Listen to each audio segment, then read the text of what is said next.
الباب السادس عشر دمبغال سابو اجيغا بانغال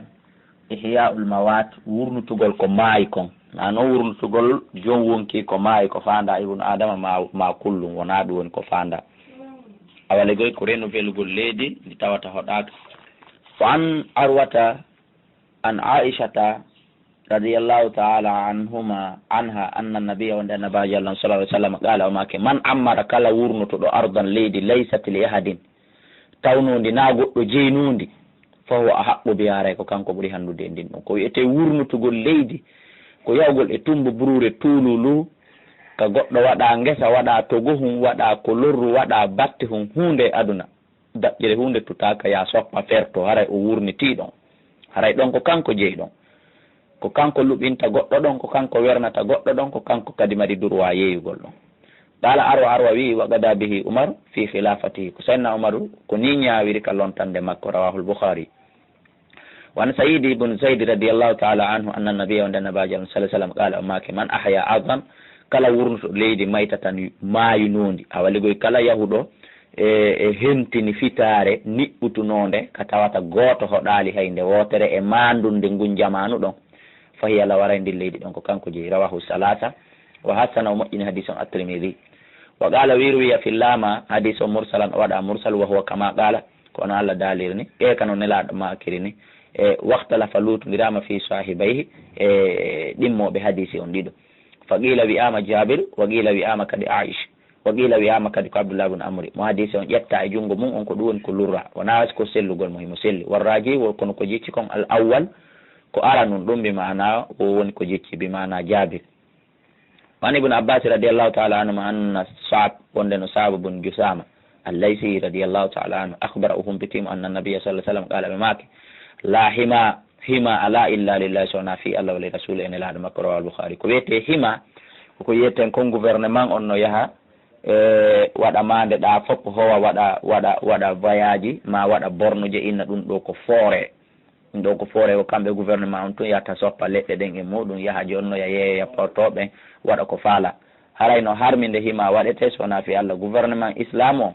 no selli ka waɗata nde burure ɗo o foore ɗo ɓe waɗa ɗum ɗo hima ɓe mana ɓeyna ɗum ɗo ko zone réservé kono hara ko fi ka juulirɗe darne misal l'école ji labtanji e ko nandita tay ɗum amma fi waɗugol tun fi gouvernement wi ngil andanɗa hoorema wona julɗo haray ɗum ɗon sellata ka islam few وعنه جتام مكة رضي الله تعالى عنهما قال وماك قال رسول الله صلى الله عليه وسلم لا ماك لا ضرر للرجل على دي ولا ضرر للرجل كدي الله جون سيون gouvernement yehi wadi hella quartier mais on ma brure men den fo wadi don zone réservée benni ko kambe jeyi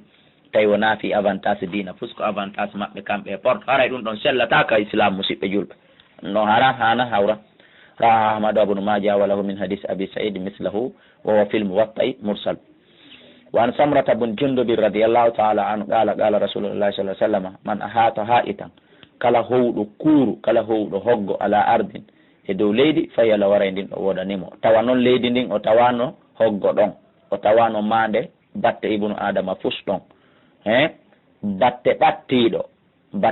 بات كيسو هرا وتوال هونده دون هرا يسابوكو هوي كون هوغو ngom ma kuro ngendi leydi hare o jeyindi رواه أبو داود وصححه ابن الجارود وعن عبد الله بن مغفل رضي الله تعالى عنه أن النبي صلى الله عليه وسلم قال ما كمن حفر بئرا كلا أسد كلور فلو هرين ودن 40 ذراعا سغن كبان ناي أتنان بمعنى هبيرده أوغيرده جوليرده لماشيته في جولاي مكودين رواه ابن ماجه بإسناد ضعيفalegoy ko fanda do ko asoy do koloru e leydi ndi jeeyaka legoy ka tumbo buruwe wo sabu ko as koloru ndun haray o okkama ka islam joni haray o jeeyi 40 meter nano 40 meter nyaamo 40 meter funnange hirnange nayi makko din e dammi makko din fi kadi ara di yara ka koloru don di weeda di fija di walo di foto di weeda ko dum wiete atanan weedirde limashiyati ora di makko din wan ilgamata bun wa'il an abihi radiyallahu ta'ala an anna nabiyya sallallahu alaihi wasallam aqta'ahu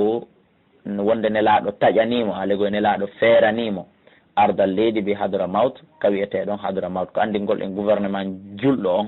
ino mari plein raison okkugol goɗɗo parcelle ka hoɗa ma okkugol fi juulirde ma okkugol fi ɗum ɗo ma ittugol fi terrain e ka jama o moɓo juula yiiti ɗum ko rôle président julɗo noon rawahu Abu Dawud Tirmidhi wa Sahih Ibn Hibban lutodiri e président liɓowo ko population makko on darni kon ɗum no jeeɓi musidɓe julɓe ɗum no huccodiri wani ibn Umar radiallahu taala anhuma anna nabiya wonde annabaji Allah sallallahu alaihi wasallam aqta az-Zubair wonde annabaji Allah ɓe taƴani Zubair alego ɓe ferani Zubair hudura farsihi bimana embere puccu makko ngun ka jindi ɗon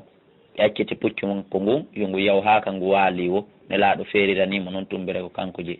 fajural faras o dogini puccu ngun dogi hatta qama ha ngu dari summa rama bi sawti refti o feri tuggordu makko ndum ma ɗum dagawal makko ngal e on sumati fa qala nelaɗo maki atuhu jonnemo haythu balagha sawtu nokku ka tuggordu ndu yanoyi ɗon ka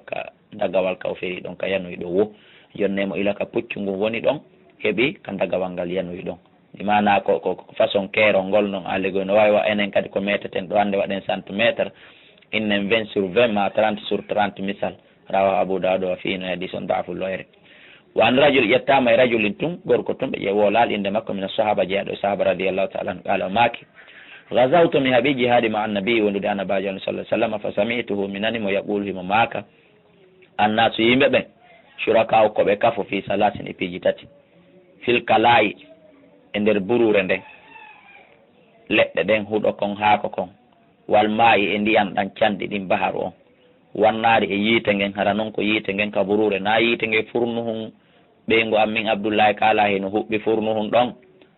yiite haajo ma yani e tewgol ɗon mamiɗo soodiri siwhun addani ɓe inna no